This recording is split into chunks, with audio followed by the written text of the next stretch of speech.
Thank you very much, Hannah, and it's a real pleasure to be here tonight to talk to you about two golfing legends, and the cat is out of the bag. We now know who they were, but I'd like to just discuss them with you just now. But first of all, I'd like to start with an acknowledgement of a number of individuals. And first of all, I'd like to thank Hannah. We worked on this, the possibility of giving this talk, and I'm delighted that she has really facilitated it for me, and I'm very pleased about that.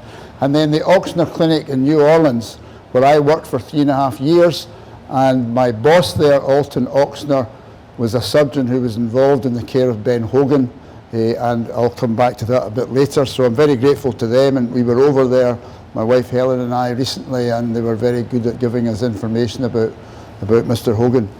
And finally, or thirdly, Ken Lindsay. Ken Lindsay is a neurosurgeon, very good friend of mine in Glasgow, and the condition that Bobby Jones had needs to have really some expert input to, and Ken was very helpful in some aspects of that. And then the next one to thank is this man here, Butch Harmon. So I had the brass neck to actually get in touch with him via email, and he was so helpful. And the reason I got in touch with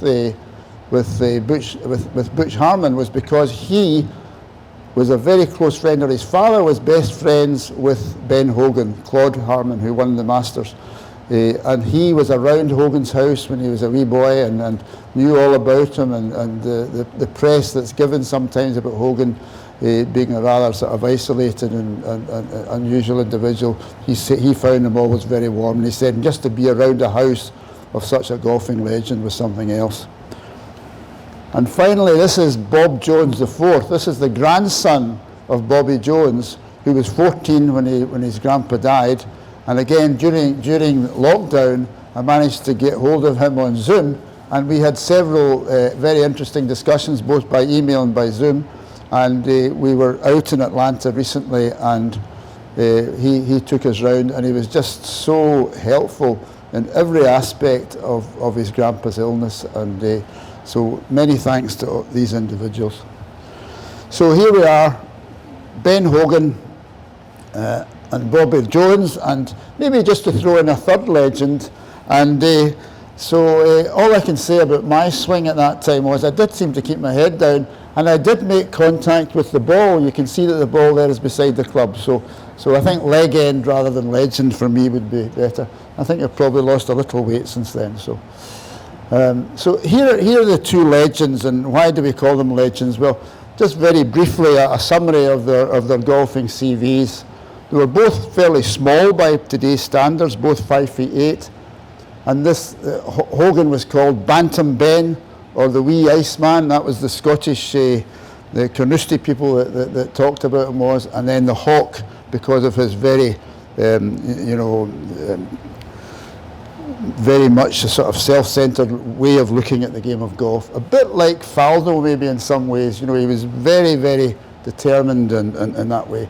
And Bobby Jones, he is Bob Jones everywhere else in the world apart from in Scotland, where they christened him Bobby. And that really stuck, and now he is known worldwide as Bobby Jones. So their major record was phenomenal. Hogan 9 majors and 3 out of 3 in 1953. And the reason he didn't get 4 out of 4, part of it was that the PGA in America was played as he was sailing back from the Open, so he couldn't actually play in the 4th major. Bobby Jones, of course, 13 majors. In those days the majors were different because as an amateur these were the 2 amateur championships and the 2 Opens, and so he won 13 and 4 out of 4 in 1930. And the amazing thing was that he predicted in 1926 that he would win all 4 in 1930. So he really did plan that ahead, and his plan was at the age of 28 then to retire from golf. They both had ticker tape parades, and the reason I'm emphasizing that is just to show you how important golf was in those days. They were real superstars, and to get a ticker tape parade in New York is something very special, and they both achieved that on 2 occasions for Bobby Jones. And then the record in the Ryder Cup and the Walker Cup, Hogan was undefeated in the Ryder Cup, both as captain, which he was captain 3 times, and as a player. And Jones had a pretty phenomenal record in the Walker Cup. 90% record in that. And a lot of these match play games in those days were over 36 holes, which Jones liked because he said, you know, somebody might beat me over 18, but I don't think anyone can beat me over 36 holes. So let's just talk about Hogan then, his background. He was born in Fort Worth, Texas, the youngest of 3 children. And he had a very sad and tragic childhood. At the age of 9, his father took his own life in the house in front of the family, and they were all very traumatized and impoverished, and that may have explained some of the kind of withdrawn aspects of Hogan during his life. He took up caddying at the age of 11 for 60 cents a round, and this introduced him to the game of golf. And he initially played golf illegally, if you like, by just sneaking on to the golf courses around the place where he lived. And he did well in the caddy events, which often was the sort of breeding ground for professional golf in those days. And after a brief amateur career, he turned professional at the age of 17. Now, his early professional career was very, very challenging and very tough for him. He nearly went bankrupt on a number of occasions. As he said, he went broke several times, but his family, his wife, as it came, was very supportive of him to keep going at it. But it really was pretty bleak at the start. He had a very strong work ethic. I mean, he would practice till his hands were almost bleeding at times, and it was 10 years of that practice before his first win. And then he really was starting to mature into the game. And of course, what happens? World War II comes along, and golf is pretty much suspended, certainly on a competitive basis. And here he is actually going as he was a very good, he loved the flying side of it, so he was in the Air Force in the States, but they allowed him to take his clubs, and they felt that these high-class golfers, it was good for the morale of the country, so he was given quite a bit of time, even though he was in the military, to play golf. So his first major then was just pretty much immediately after the Second World War, and he won 2 more after that, so that was 3, and then in 1949 he had this horrendous, he was involved in this horrendous road accident, and that's the car. I mean, how he survived this is almost beyond belief. But the interesting thing was, he was driving at the time, and these are in days where there was no seat belts or anything like that, and he was so worried about his wife that he threw himself across from the driver's seat to protect his wife. But in doing that, he saved his own life, because the steering wheel came hammering back into his seat, and he would surely have died if he hadn't had this act of trying to move over and save his wife. And he was hit by a Greyhound buses. Now, those of you that know something about the States know that if you're hit by a Greyhound bus, you rarely come out on the right side of the tracks. So these were the injuries that he had. The pelvis is an extremely robust bone, and he broke his pelvis. He fractured his left ankle, and he had multiple bruising all down his left leg. The left collarbone was broken, which for a golfer was something fairly significant, and he had pain around that area really for the rest of his life. And he also fractured his left 7 rib, and there was extensive bruising, so he was a very unwell and severely traumatized individual.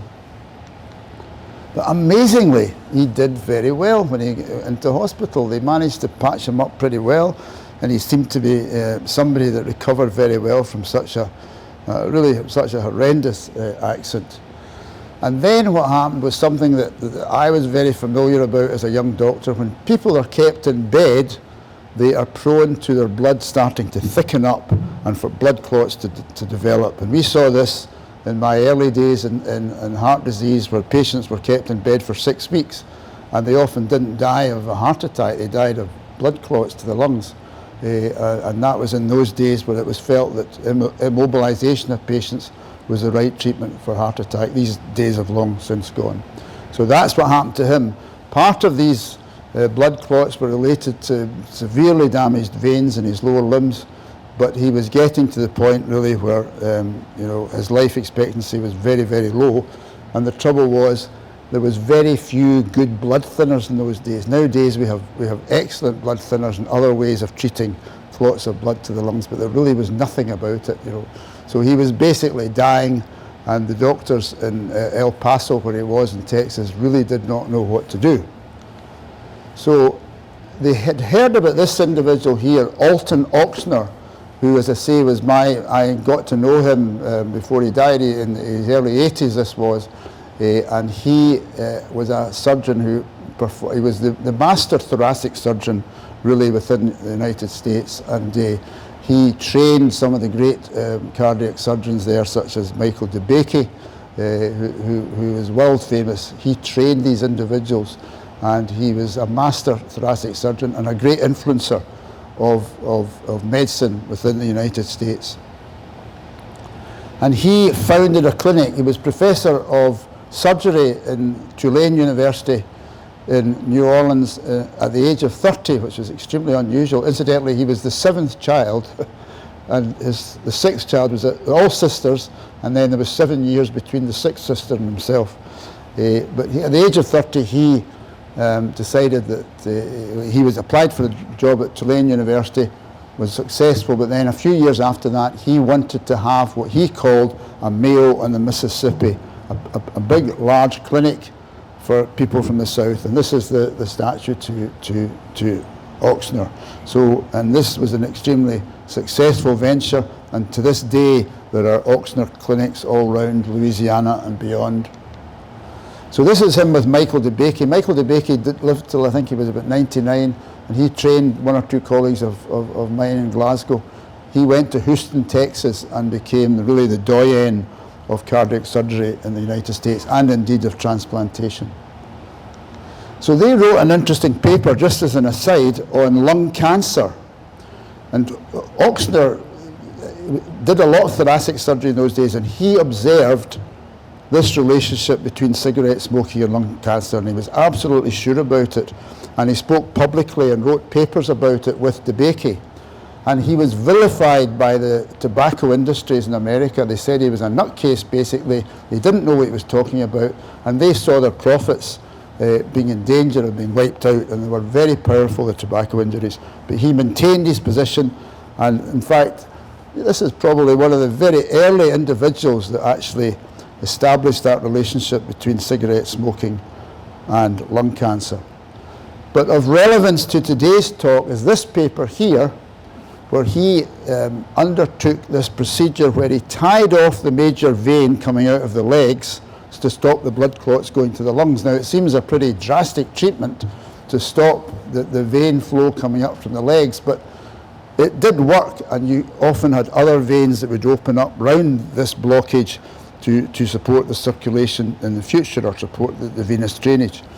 So this caval ligation was the only thing that you could do in those days, and latterly, and more in my time, you could put in a filter into the major vessel which stopped the blood clots going up. It wasn't as drastic as this operation, but it did work, and he operated on the Archbishop of Louisiana. He was called to see a guy called Huey P. Long, who was shot.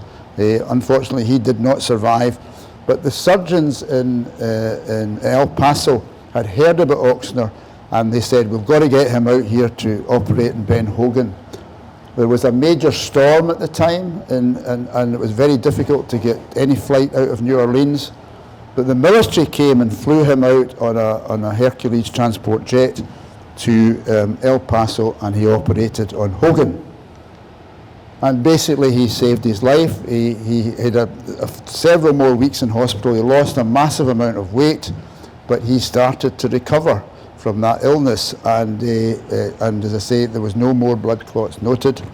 And this is a picture of Valerie, Ben Hogan's wife, with Alton Ochsner just before he left. Now, Ochsner was not confident that Hogan would ever golf again, never mind play in the higher echelons of golf, but his wife obviously was just so delighted that his life had been saved.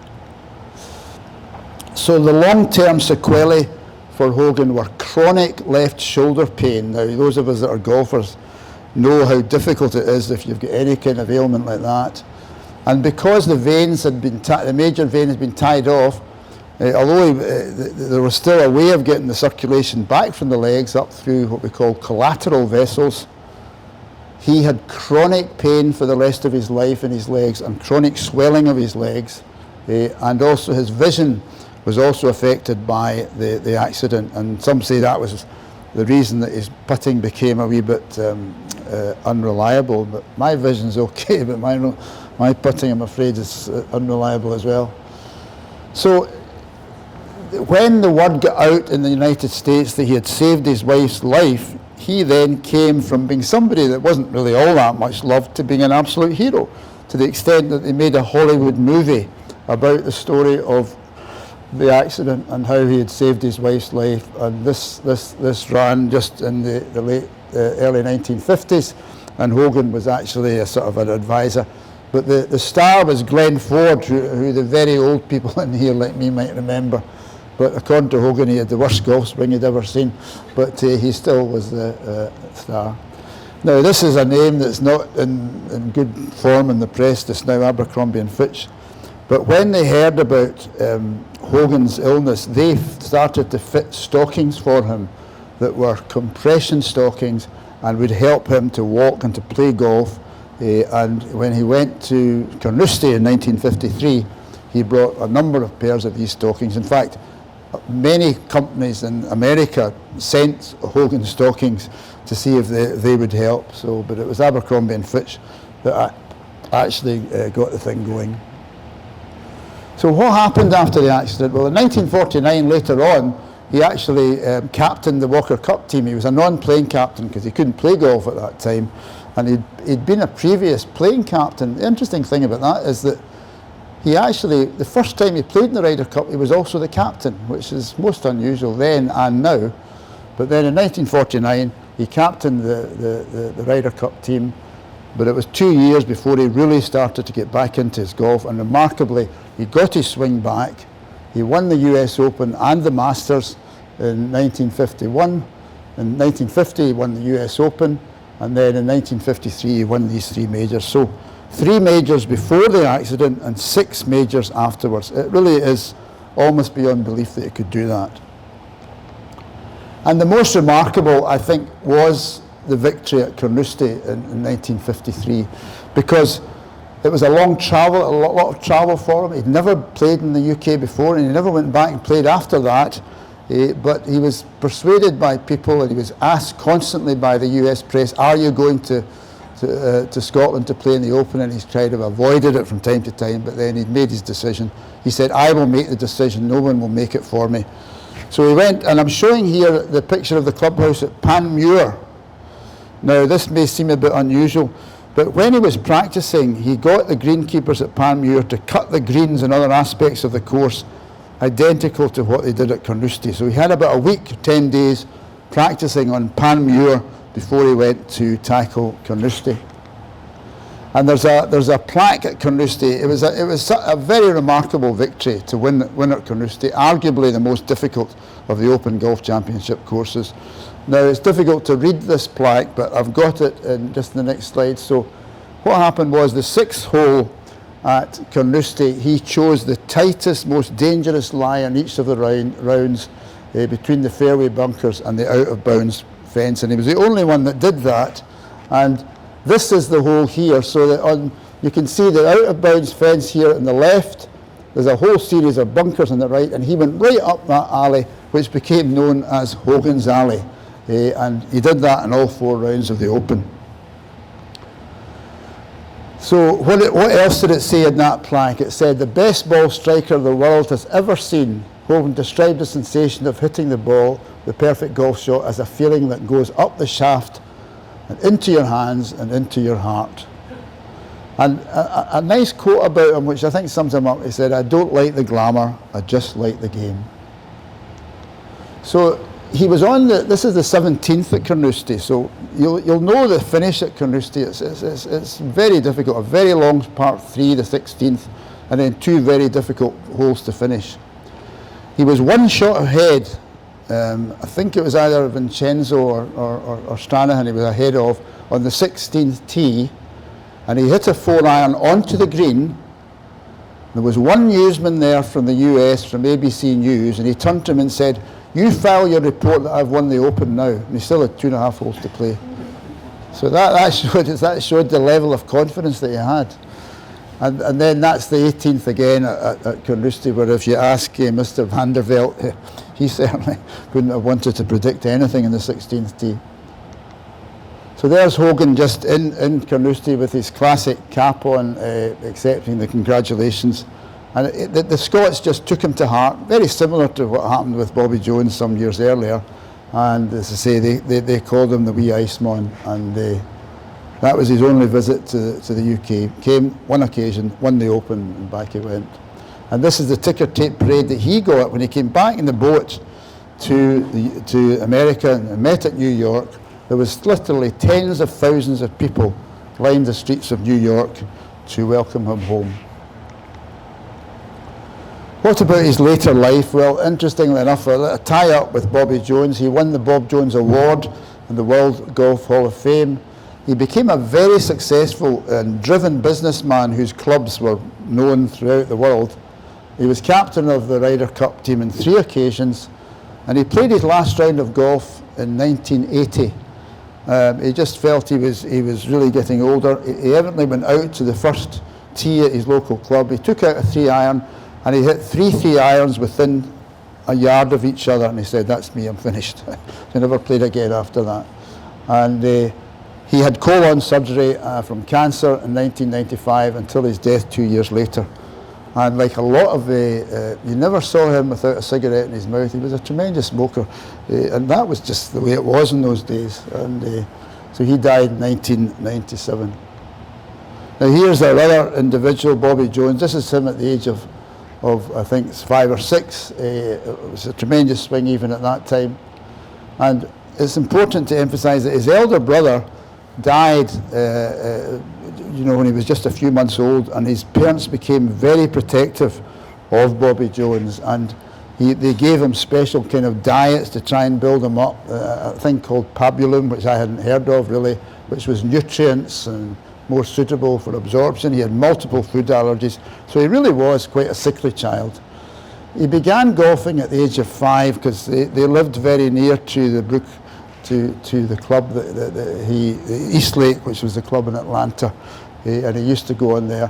And he constructed his own 2-hole course before he was allowed on to Eastlake. But he had very, very few golf lessons, Bobby Jones. This was the amazing thing about him. And this is Eastlake, where Helen and my wife and I were very fortunate to have visited just last month. So what about his golfing progress? Well, he won the junior championship at the age of 9. He beat a boy 7 years his senior. He broke 80 at the age of 11. Now he came under the guidance of Stuart Maiden, who was from Carnoustie, so that's another link between.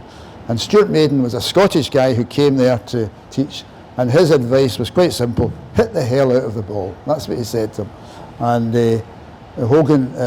Jones played his first major at the age of 14 in the US Amateur and got to the quarterfinals, which was, again, showing his great talent. Now the Grand Slam, which we'll maybe just come on to now, was interesting because, as I said, he predicted it as early as 1926. He felt that the way things were working out with the Walker Cup 1930 and the St Andrews being the venue for the amateur, that would be the course, the place that he would maybe get a chance at the Grand Slam. And then he said, after that, I would retire from it. But the amazing thing is that despite being a wonderful golfer, he was stressed out. He would lose 10, 15 pounds during the week of a major championship. He was very anxious about the whole thing and very driven. And that's what he found difficult, and in many ways why he was quite glad to retreat into his profession as a lawyer. So there it was, the amateur at St Andrews, the Open at Hoylake, the US Amateur at Interlaken, and the US Open at Interlaken, and the US Amateur at Merion. A remarkable, unequalled achievement, really. And this is his favourite. His grandson told me this is his favourite. As we say in Glasgow, he's Drucket, but he had, that was I think after the US Amateur, where he got absolutely soaked and with that trophy. And this is him with the 4 trophies, which you can still see at the Eastlake Club in Atlanta. Now this is an interesting picture that I came across just outside here of Jones, and just to show the power that he had. He came back in 1936, he was playing at Gleneagles, and by this time he had absolutely fallen in love with St Andrews. He didn't like it the first time he came, but he loved the whole town and the atmosphere and the people within it. And he said, you know, we need to go back, we need to play at St Andrews, we can't come over here and not play at St Andrews. So they went as a private group to play at St Andrews, and within an hour there was 3,000 people had found out that he was playing, and they came and surrounded him here. And I think in the middle of that picture there is Willie Ochterlony, and that's Jones just to his right. So he played round, and I think he shot at 71 or something like that. And then his big project was the US Masters, which he started in the early 30s, and the first US Masters was in 1934. And that had been a big nursery, which they converted into this wonderful golf course that they play the Masters at every year. And he played in it every year up until 1948. And he mixed with the great and the good. That's him with Eisenhower, and they were terrific friends. But you know, he was just an iconic figure within the US, both during his golfing career, and maybe the fact that he retired so early made him even more of a kind of a liked and admired individual. But then, in 1929, I'm bringing this back, and there's a gentleman here who had a very interesting chat with, who had something similar to Jones. But in 1929, he was playing golf at Eastlake, and a chimney fell off the roof during a lightning storm, and it hit him in the back of the neck. And it was a fairly significant enough injury. And that was the first time that he started to get discomfort in his neck. And prior to the amateur over here, he had quite a bad crick in his neck. So there was things going on there between 1929 and 1930. But between 1930 and 1946, he had very minor neck symptoms, was still able to play golf at quite a high level. And my colleague that I mentioned earlier, Ken Lindsay, he has looked at all the notes, and he says he thought the traumatic incident was not related to his Syringomyelia, which was the condition he had, but it was probably an incidental thing, which may have caused some cervical cord, not cervical cord, but cervical bone problems. But he said that if it had been that injury, it would have been much earlier than 16 years after that accident. And that was interesting, because in speaking to the people in Atlanta, they were all convinced it all dated back to 1929.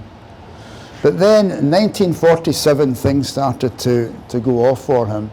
He only played 2 rounds of the Masters because of neck pain. He didn't feel there was a lot to it, but his symptoms gradually progressed. The next year he had a procedure called myelography, which looks at the spinal cord. And then he had surgery a couple of times, once at Emory Hospital, and then in 1950 at the Leahy Clinic in Boston. So the focus of attention was very much on an injured neck that we think we can do something to, but despite these 2 operations, there was no benefit at all. So then, after another few years, things were getting worse. No one really knew what was wrong with him. He was referred to a Dr. Houston Merritt in New York, who was one of the top, or the top neurologist in the country, and he still writes the book, you know, the key book about neurology, and it's still being published to this day. So Merritt saw him, and he took very careful note of his symptoms, which was difficulty in using the hands and legs over an 8-year period, clumsiness of the right hand. Jones, like Hogan, was a terrific smoker, very heavy smoker, and he noticed that when he was smoking, he was burning his hand, and he didn't know he was burning it. So he had no sensation to a burn from cigarettes. And he had this stubbing of his right foot as well. And when he was trying to swing a club, he had this burning pain down the left leg. So a lot of symptoms were going on. And the symptoms were progressive. And by the time he went to see Houston Merritt, he had braces on his legs. He was walking with 2 sticks. And clearly he was becoming very disabled. And he couldn't perceive, as I say, hot and cold in his hands, which is one of the classical symptoms of this condition. So the examination that the neurologist took said that his gait, the way he walked, was very rigid, and his weakness was much worse on the right side. The small muscles of the hand were all wasted. He was losing sensation. So you can imagine the importance of the hands to a golfer of that supreme ability, and the slowness, but the constant wearing away of all the function in his hands. It was really a very cruel illness, particularly for someone like Jones. He then had weakness of the muscles in his trunk and progressive loss of sensation, but not anything above the neck was not affected. So his facial nerves were not affected because this problem was starting in the actual spinal cord. So Merritt, having looked at all these things, said there's no doubt the diagnosis was called Syringomyelia. Syringomyelia, the word syrinx means a hole or a cavity that was going down the spinal cord, was boring down the spinal cord, taking out nerves on either side all the way down. And I remember seeing a few cases of that down the years. It's not particularly common.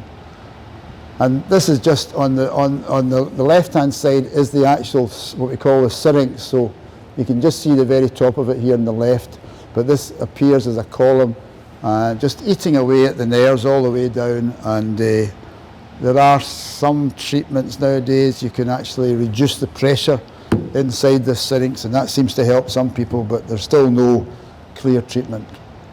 So Merritt was very blunt with Bobby Jones. He said, "I'm sorry, but there is no therapeutic options here. Things will not happen quickly. You will have a progressive downhill course." So it was, in many ways, the worst type of prognosis, that he would have to live with this, but it wasn't going to be something quick. So Jones, although he was heroic in the way he dealt with this illness, he was a human being.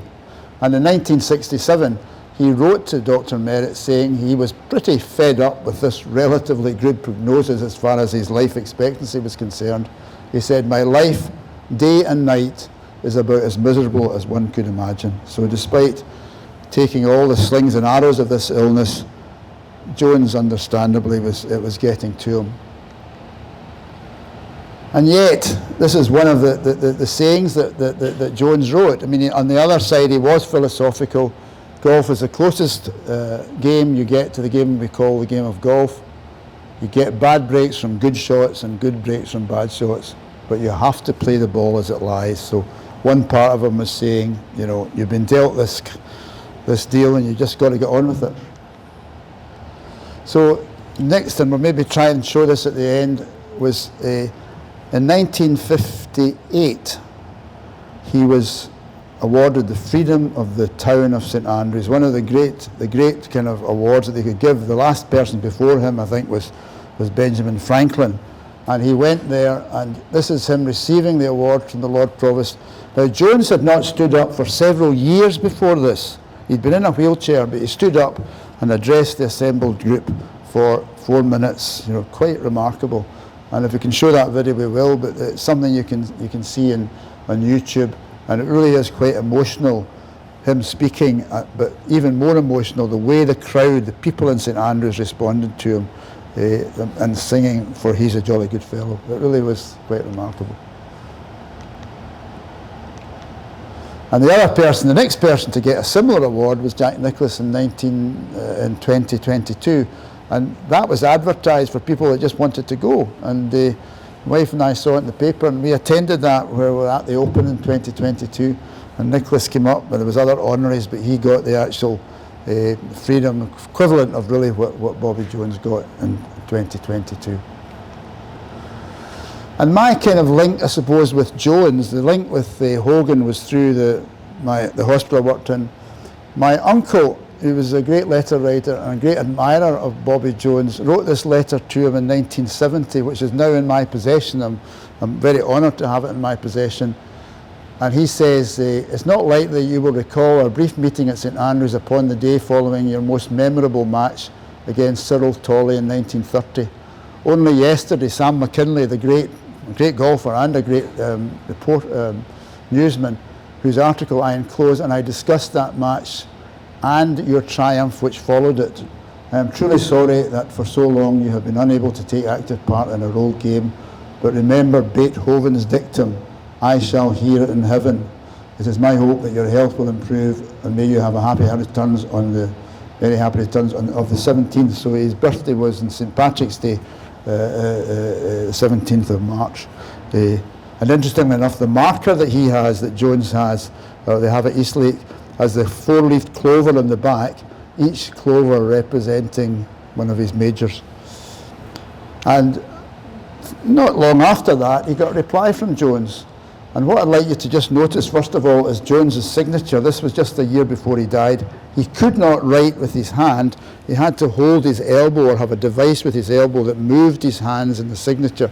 So whereas his signature before had been pretty good, but he wrote to say, "Thank you for your birthday message and for sending Sam McKinley's fine column.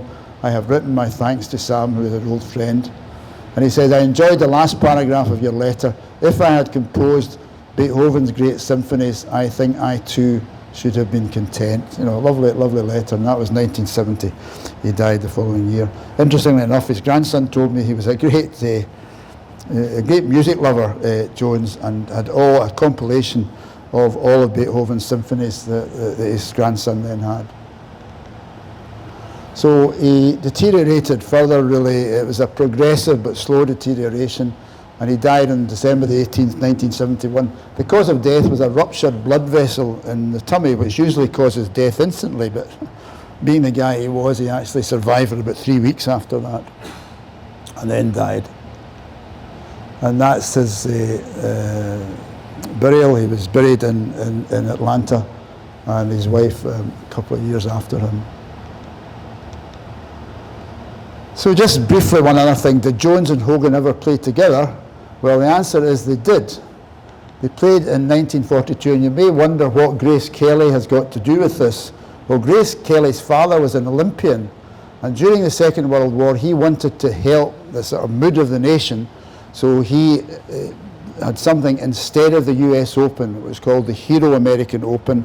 It still had the qualification and all the things, but it was never considered as a major. And his daughter was Grace Kelly. And what happened was that this was called the Hale American Open in 1942, and they played together in the final round, and Hogan won the tournament. And Hogan always maintains that that was his 10th major, but no one else would let that count, you know. So they knew each other pretty well. They were friends, and it was Hogan actually who started the idea of a champions dinner at the Masters, and that was after discussion with Jones. You'll see here this was taken a few years before Jones died, and he's got his stick there beside him. And just finally, just something about these two men who you can argue till you're blue in the face who was the greatest golfer ever, but all you can say is of their time they were both absolute legends. And for Hogan, it just said, in a game that never quite allows perfection, the name Hogan was synonymous with the quest to achieve it. And for Bobby Jones, I think this is very, very appropriate quote by a wonderful American sports writer, Herbert Warren Wind. As a young man, he was able to stand up to just about the best that life can offer, which is not easy. So success sometimes can be tricky, and later he stood up with equal grace to just about the worst. And Alistair Cook summed up Jones, I think, very nicely by saying, what we are left with in the end is a forever good-looking Southerner, an impeccably courteous and decent man who, to the great good fortune of people who saw him, happened to play the great game with more magic and grace than anyone before or since. Thank you very much. Thank you. Thank you.